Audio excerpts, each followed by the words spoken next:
All right, welcome back to the Behind the Business podcast. I'm incredibly excited. Today's guest is a top 1% Etsy seller. She is the host of the Wolf Moves Only podcast and the creator of Be A Wolf Biz, where 100K print-on-demand Etsy sellers are created. She also has created the top seller secrets for those who are looking to grow their print-on-demand Etsy stores. We have the one and only Brittany Lewis. Thank you for being a guest on the show. Hello, thank you so much for having me. I'm incredibly excited. Brittany, we were talking off air for a second that actually this is a topic near and dear to my heart out of curiosity. My girlfriend and I, a little over a year ago, we started playing around with, I think it was either Printify or one of the print-on-demand shops like Printify, and we were like, we're Yeah, going to start. Printful and Printify are the two main ones. Yeah, and we had the dream, like I think every person or a couple has at some point, where it's like, hey, we're going to start a merchandise company, Oh yeah, and there's so much, of course, I realized I didn't know about. How do you get traffic to it? yeah. How do you create the right product? So really excited to chat with you. I got to start from the beginning though, with the question I love to ask people, which is, did you know that you were destined to become a business owner or entrepreneur, or did you fall into that? Great question. So I knew. I You know. definitely knew from about the age of 8 years old. You can ask my mother. I was a serial entrepreneur doing everything from, I had like a nail business where I would do my family members' nails at Thanksgiving or whatever and charge them like $2. I had a detective agency when I was like 11. I was always thinking of new business ideas and ways to make money. It was just kind of in my blood. And I had so much fun doing it that I was just always something new. So I went through college. I did the regular job sort of thing, and I was so insanely unhappy, but I didn't Mm, really know what to do or where to turn or what I could create for myself, even though I always knew I was going to do something for myself. Nothing ever felt like it clicked yeah. until I found Etsy. So I got started there, but it was something that I always knew. Once I found the thing that really lights me up that I can dive into, it's going to be all me all the time. No more regular jobs. Yeah, I think most of our business owners can probably relate on some level Yeah. to that. But I can't overlook the fact that you ran a detective agency when you were 11. Like, hold on, I got to know, like, whose clientele? How does that even, like, No you know? clientele. It was I was 11 years old with like two of my friends. We like made these little handmade flyers and like stuck them in people's mailboxes. If you need a case solved, let us know. Of course, no one called, Oh, but we were in it, man. We were ready to solve some cases. I love the hustle out there, just handing out flyers, trying to get, Oh yeah, very I bold. wonder. I wonder if the local police found out and they actually like pulled all the flyers because they didn't want to run out of business. They knew you guys were coming. We were the hot competition. It's Yeah. true. I wouldn't put it past them. All right. So you knew you were going to be an entrepreneur pretty much from an early age. You had it, you kind of knew. And then you said you found Etsy, and I'm super curious, where does Etsy come into your life in this case? Is it something like, was a friend doing it? Did it, I don't know, was it something that was a project that you had going on? How did you even find out about Etsy or print on demand Yeah. first? So I am an Etsy shopper first and Mm. foremost. I have shopped on Etsy since I was probably around like 20, 21 years old is when I started discovering it and realizing like, oh, this is fun. Like there's so much cool stuff on here. And anytime I needed something custom or exciting or like that I knew was going to be different, I just go on Etsy. So when I was about 22, I want to say, I started a home decor shop on Etsy just to kind of like tinker with it and figure it out. And I was selling like prints that I was printing out on my home printer and then putting in like picture frames that I got from the dollar store and then Right. shipping them. And of course, they broke on arrival every time because I was like maybe wrapping them once in bubble wrap. I had no idea what I was doing. I was making sales, but I just did not have it dialed in. So eventually that kind of like faded off. And I was like, oh, well, I tried. And then a Yeah. couple more years went by, 2 more years to be exact. And I I was going through my mid 20s crisis is what I call it. I Mhm. started having weird like health symptoms and I wasn't happy at my job. I was like doing makeup at a salon near my house and I wasn't happy. So I quit that job, moved back in with my parents and I was really bored and I wanted to make money. And I was at the time going to Goodwill and finding high-waisted jeans and then cutting them into shorts, because this is prior to the high-waisted shorts era that is so prevalent today. You couldn't find them anywhere, so I was creating them myself. So I thought, if I love these and think they're so great and can't find them anywhere, other girls are most likely looking for these too. Let me just try to sell them on Etsy. I could just do the same thing I'm doing for myself, but make them for other girls. And so then I found like a galaxy print high-waisted short picture on Pinterest, and I'd never seen anything like it anywhere. And I was like, I've done makeup. I know how to blend. I could paint that.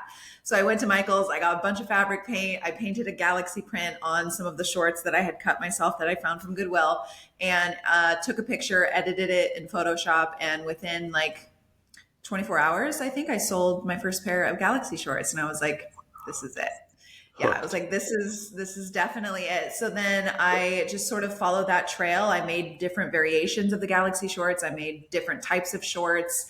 It was a hustle. I was at Goodwill or Michael's every single day, measuring like the custom measurements, like with the measuring tape, like finding everybody's custom size. It was a mess. I would never in a million years do it like that again, but it was the perfect place to begin, to kind of just learn about how Etsy works and people's demands. And what I learned from customer requests is that they were wearing these shorts to festivals. So they were like, can I get these by this date because I'm going to Coachella, or by this date because I'm going to Electric Daisy Carnival in Miami, or something crazy like that. And I thought, okay, these are festival goers that are primarily buying my shorts. Let me just add some stuff to the shop that would cater to the festival market. To this day, I've never been to a rave or a festival, but I knew their style very well and I loved it. There was a lot of like mermaid and galaxy and flower crowns, and I made like glitter makeup kits and all this sort of stuff for them to buy in addition to the shorts. It worked really, really well, and I became one of the top rave and festival wear shops on Etsy, and was a six-figure seller within probably about 18 months. So it was just finding that thing that worked and then doubling down on it, figuring out my market, and just delivering to them more of what they wanted. And I didn't discover print on demand until probably 3 or 4 years after that. So I did my own handmade stuff for a very long time. I was a very busy girl. And then once I discovered print on demand, I was like, oh, there's no ceiling to this. Couldn't be better. There's no way. It's too good to be true. But then it wasn't. So the rest was history from there. Wow. I have so many questions about, because you know, the way it all sounds is like, man, it happened so easy. How did you, I'm super curious, those first, like, trying to think about Etsy and being mindfully ignorant of how like the algorithm works in Etsy and all that kind of thing. Like, how do you, like, let's say your first 10 customers, I mean, were you creating a social following and then leading them to your Etsy store? Were you ranking on the Etsy platform itself somehow, like via search? Yeah. How did that even like come about? I'm glad you asked. So I'm a self-proclaimed organic queen. I did everything organically, and I teach people now how to do it organically. Me and the Etsy algorithm are BFFs. We understand each other. And there are over 100 million Etsy shoppers on Etsy per year, probably much more than that by now.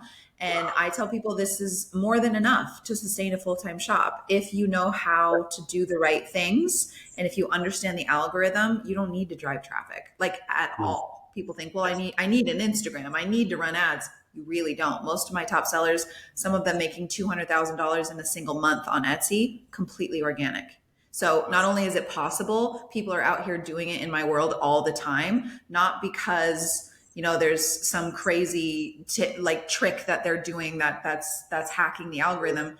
We have a foundational set of strategic action. I always tell people, right action, right results. When you follow the blueprint, it works, and you can leverage that 100 million people to work for you, and just stick to the plan, do it the right way. Yeah. So what's interesting too is, Brittany, if someone's listening to this and new to you, like, you've built an incredible social following. You've got like, I think there's over 30,000 followers on Instagram. You've got 10,000 subs on YouTube. And I think you have a Facebook group of over 5,000 people in there. Mm-hmm. So you're at a place where you've got the ability to move traffic if you want to, but it's really cool that you start from, hey, it doesn't matter if you have that or not. I think that's something that maybe you probably encounter, where someone's like, hey, I don't have a big following. Can I do this? Right. And leads me to kind of a question for like putting myself back in the shoes I was in a year ago, thinking about this. I'm really curious for you, if like, hey, if someone's thinking about getting started, I think one of the questions is like, hey, is the market saturated? Like, can I still jump in on this? I think that's a Yeah. question we get a lot. And I'd be curious because I know there's a lot of business owners who are looking at like, hey, I've always thought about a side hustle of maybe doing print on demand or Etsy. And there's Yep. probably a doubt that comes in like, am I too late to the party? What would you Yep. say to someone if they're kind of wondering that? You're asking all the right questions. So not only do I teach organic growth, the foundation of everything else that I teach is database decision making. So yes, it is too saturated if you're selling Mother's Day t-shirts that say Happy Mother's Day. Yeah. However, if you're leveraging resources, I have a very, very effective and crazy good solid strategy using erank.com, which is a Etsy customer database that uses actual customer data that all sellers have access to. I teach people how to use it in a very specific way to only make decisions for their SEO and their product offering based on data, a very Mhm. specific set of data. And it's something a kindergartner could do. People hear me say data and they're like spreadsheets and numbers and all this sort of stuff. I'm the most right-brained person on the face of the planet. Like I said, I was a makeup artist for like 15 years. I'm very creative and I like just like zero math skills ever. So I don't do numbers. I'm not a numbers girl. eRank has color coding and all this sort of stuff that makes it beyond easy. And you just approach it in a very specific way to be able to decide what you're doing based on what you can see shoppers are doing. So it's not about jumping on and just being like, I'm going to sell this. People ask me all the time. They're like, Brittany, I want to have a motorcycle shop. Can you help me sell motorcycle t-shirts? And I say, maybe. We need Yep. to look at the data. Like, I'm not just going to say, yes, I can help you, because if it doesn't make sense, if the data doesn't back it up, if you're not selling the stuff that people want, no, I can't help you. But otherwise, if we're making database decisions and grounding ourselves in the right action, then yeah, maybe. Yeah. Well, I love it too because I think, the artist in me or in anybody is like, I have ideas and I want to Exactly. turn it into an art. I want to create products around my ideas and then hopefully they sell. And I love that you come from a data approach, which is, well, hey, what are people buying? Like, what are people Right. even wanting to spend money on?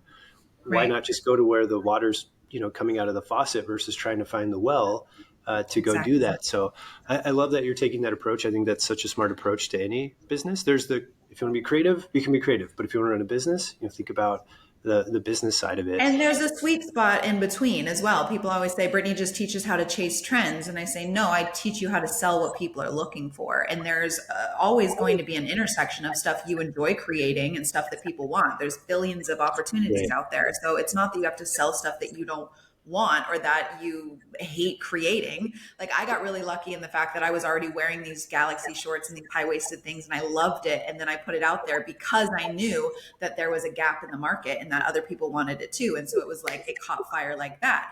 People Yeah. expect those type of results while selling motorcycle t-shirts that nobody's looking for, right? And I don't know about motorcycle t-shirts, I just use that as a random example, of course. Yeah. But they're like, why did it work so well for Brittany, or why is it working so well for other people? And I just want to make these t-shirts work and it's not working. And it's like, well, because you're making it about you and you're not making it Mm. about what the customer is actually looking for. So there's not really luck involved. It's more so about just being all about the customer and leaving your own ego and preferences aside.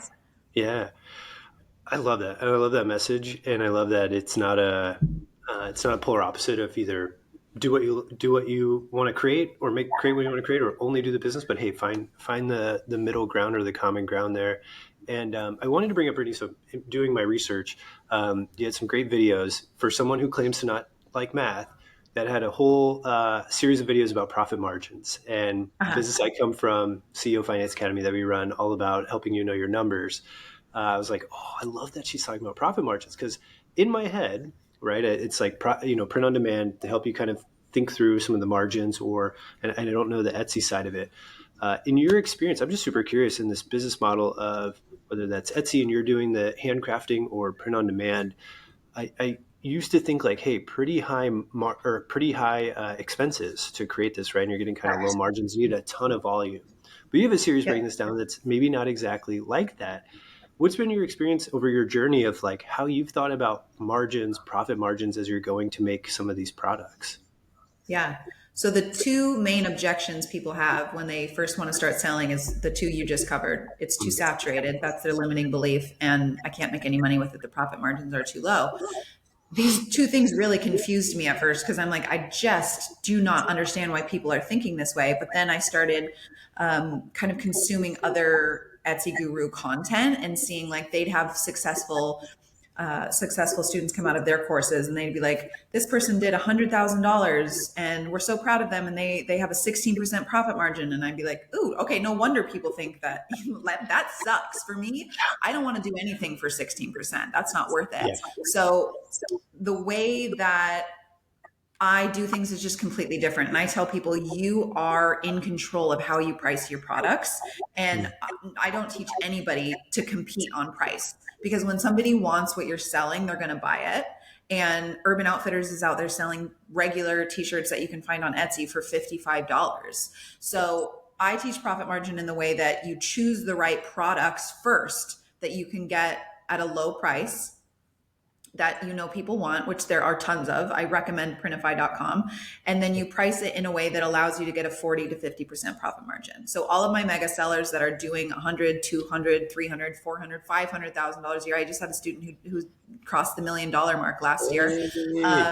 They're doing 40 to 50% profit margins and they're killing it. They're actually building their dream life. They're not just doing all of this work for these measly little profits and being like, okay, like I can't really do much with that. They're out here buying their dream homes and taking their kids to Disney World and moving internationally. Like my students are doing crazy stuff because of the fact that we set things up right from the beginning. We make decisions based on what's going to in the long term serve you the best and making product offering decisions with profit margin in mind first and foremost, and then evaluating what do I need to price this at in order to make a profit that makes sense for me, and then how do I sell products that are high enough demand to where people are willing to pay whatever I price it at.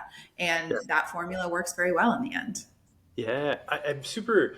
It's really cool because prior to this, I'd watched, obviously I went down the YouTube rabbit hole at times of watching the Etsy trainings and the stuff on, how to launch a print on demand store. And I did find it was really interesting that very few ever talk about the numbers behind it or the actual margins that you're going to be dealing with. And, like you said, it's like, hey, you can make $100,000 in sales, but if you keep 16 of it, I mean, man, that's a lot of work to keep very little. And so I love that you're covering that piece going into that. And Brittany, I'm super curious for you, where are things headed in the future for you with your business? Are you still focused on the on your Etsy store? Are you more now into the education space of training other Etsy print on demand type sellers? Like, where are you headed with things right now? Yeah, I love talking about this because everybody always asks, like, well, what are your Etsy shops doing and what are you into? And once I figured out the fact that I was doing things so differently, I didn't have courses. I didn't have mentors. Back then, I've been doing this 10 years.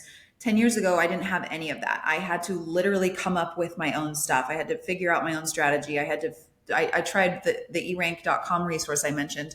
I registered for that and canceled my account probably 5, 6, 7 times before I figured out how to actually use it. Like I had to do all of that myself.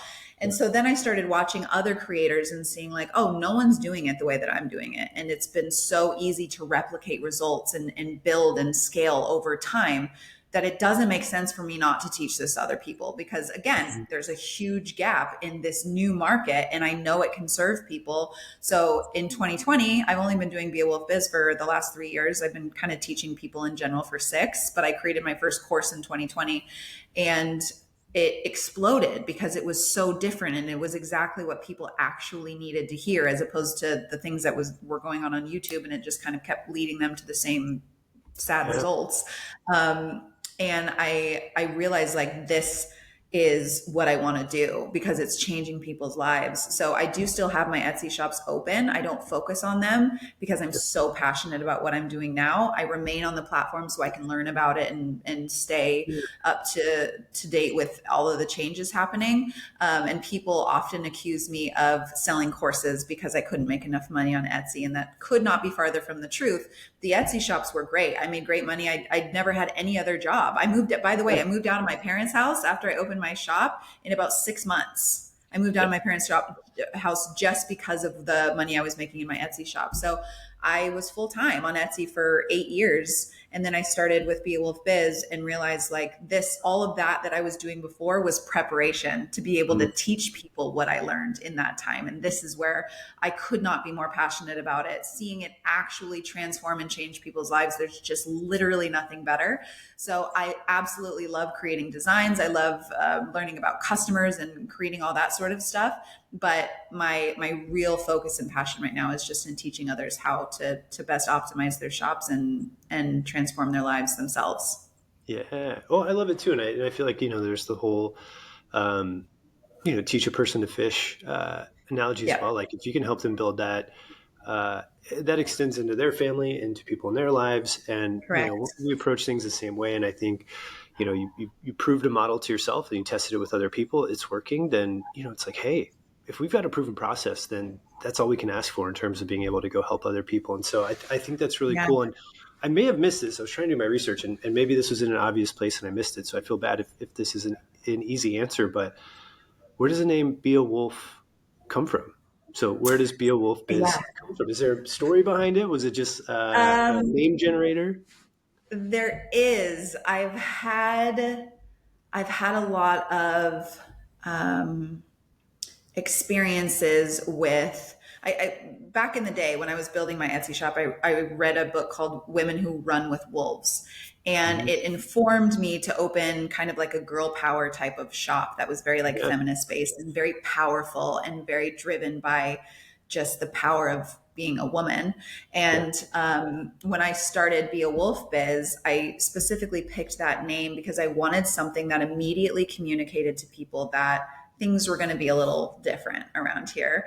And I'm not teaching people how to sell crocheted handbags or whatever. Like people know Etsy as sort of just like a hobby thing, or that's where you go to buy cute little trinkets or make an extra $200 a month. And I'm like, no, I need people to know immediately that what I'm doing is teaching people how to build mega businesses on Etsy by leveraging this insanely powerful platform to again change their lives and make Sure. tons of money and like blow everybody else out of the water and blow everybody else's belief systems about Etsy out of the water. And I don't know, Be a Wolf Biz just felt right in order to do that. Yeah. Do you see yourself? Because obviously, like, Etsy and print on demand or is a type of business model that could be applied to a lot of things. Do you see yourself maybe getting into broader business coaching down the road? I'm just kind of thinking like, obviously you focus Yeah. on the main things that other businesses are doing. I don't know if you have other business types approaching you at this point. Yeah. I have always kind of intermittently offered one-on-one coaching. Yeah. And I always tell people, you think you're coming to get one-on-one coaching for Etsy, but really you're just getting life coaching. That's what it ends up being is people Yeah. don't even know that they don't need more strategy. They need to get their mind right. They need to start thinking like a mega seller. They need to get in the proximity of mega sellers to begin up leveling their self beliefs and cutting through the subconscious stuff that's holding them back because they have the strategy. If you're in Top Seller Secret, you don't know any less strategy than every other mega seller that's come out of Top Seller Secret knows. You know all the stuff they know. So I do think that most of what I teach, I hear a lot of times people like when I'm doing an Instagram live or something like that, they'll say, Brittany, what you're teaching, it so applies to other areas of my life, not just print on demand. And I'm like, that's not really an accident. Like what I teach is so broad for a specific reason because it's something that I truly believe in and have applied to multiple areas of my life because at the core it's all about value and serving other people and creating things that your customers are wild about because you were always focused on serving your customers and not on how do I make more sales. And if you apply that to other areas of your life, it really works in the same way. You can get what you want when you focus not on what you want but on providing value and serving the people that you're trying to get the attention of. And Yeah. so I am starting another business called Wolf Moves Only. It's the name of my podcast, but it's also a second kind of life coaching business that I'm going to do like personal coaching on. I do have an Instagram account for that right now, but I'm very excited. I'm just getting it going within the last month, but that is something I'm really passionate about as well. So I'm super excited for that. I'm excited about that too. I'm gonna have to be following along because I think you're right. Like at the end of the day, um, business strategy is obviously super important, but if you don't have the mindset to execute on it, or you don't have the people around you to challenge you to take the action that you need to, like, Yeah. strategy is not very helpful without execution. So I love that you're going to be doing that. And I think it's going to be, man, I can only imagine with the success you've had with Be a Wolf Biz, how it's going to go. And so one of the questions I've been kind of wrapping up with folks is, 5, maybe 10 years from now, and I know it's kind of a loaded question, but where do you see things? Like, where do you see yourself? Do you see yourself, like, is there an army of Etsy sellers that are meeting in a mansion in LA at some point, and you guys are having retreats? Is it, hey, you want to be having rental properties and Airbnbs? I'm just super curious for you as an entrepreneur, is having success and you're kind of on your own rise. Like, where do you see yourself in going in the future? So this is a question I used to sort of shy away from because I don't think my answer is socially acceptable. But Yeah, I have no clue where I will be in 5 to 10 years. I love And it. I prefer it that way because I'm the type of person who loves spontaneity and I love to be able to pivot whenever I want. I love having open options. If I want to do a completely different, if I want to get into cryptocurrency next year and it feels like the right thing and I drop everything and do that, I want to be able to do that. I don't think I Yeah. will. I think that what I'm passionate about right now and helping other people and the level to which it's working, I think I'll be doing this for a very long time. But I also just like to keep options open and be able to see where life takes me and not put a ceiling on what I'm doing. Because I could say, well, I'd like to have make Be a Wolf Biz bigger and all of this sort of stuff. But I just, the way that my life has unfolded and the big things that have happened, none of them have been planned for. So I want to continue doing it that way and just being surprised by life and seeing how big it can get. Well, I love a transparent, honest answer, and I think that's as honest as it can get. And I think it's true because it's also like, yeah, I'm with you. It's like you plan for so many things, and life just has other ideas, and you never know. And you're Yeah, going to be a different person in 5 to 10 years. So, correct. and that's where things are going to change. So, Brittany, it's been an absolute pleasure having you on the show. I'm so excited to see where things are going to go with Wolf Biz and the new life coaching opportunity that's going Thank to be you. opening up as well. Brittany, if a lot of our listeners are people who are into buying businesses, running their own businesses, getting into another business, if someone's interested in the world that you're in, whether that's the life coaching side or Etsy print on demand, where's the best place for somebody to reach out to you or follow you Yeah. if they're curious about it? So the best place is Instagram. I'm just Be a Wolf Biz, BeaWolfBiz on Instagram. You can DM me there. That's where I do most of my communication with my clients and students. And then I also have the mastermind, free mastermind group on Facebook. If you just type in Be a Wolf Biz, you'll be able to find that group. And that one, like you said, has over 5,000 people in it that are just trying to learn and build, and everybody helps each other. And it's an incredibly positive and just crazy good community. I couldn't ask for better people. We keep it very, very positive and helpful in that community. So those would be the two main places I would say to start. Awesome. Well, I will drop links to those in the show notes. So if you're listening to this and you want to go check those out, please do. And please go check out Brittany and her content. Honestly, Brittany, it's been super cool. I feel like some huge takeaways for me on this is one, it's not oversaturated. It's only saturated if you're going after an Saturated opportunity that's not categories. really there. Yeah. Yeah. And hey, you've got to have the right mindset, be able to think about things, have the right mindset, be able to grow, take action on things, and also that you ran a detective agency at 11, which I think is the coolest thing. So, with that in mind, if you guys have enjoyed the show, drop a like or subscribe to this. Brittany, thank you so much for being on the show. Thank you very much. All right, everybody. We'll catch you on the next episode of Behind the Business podcast.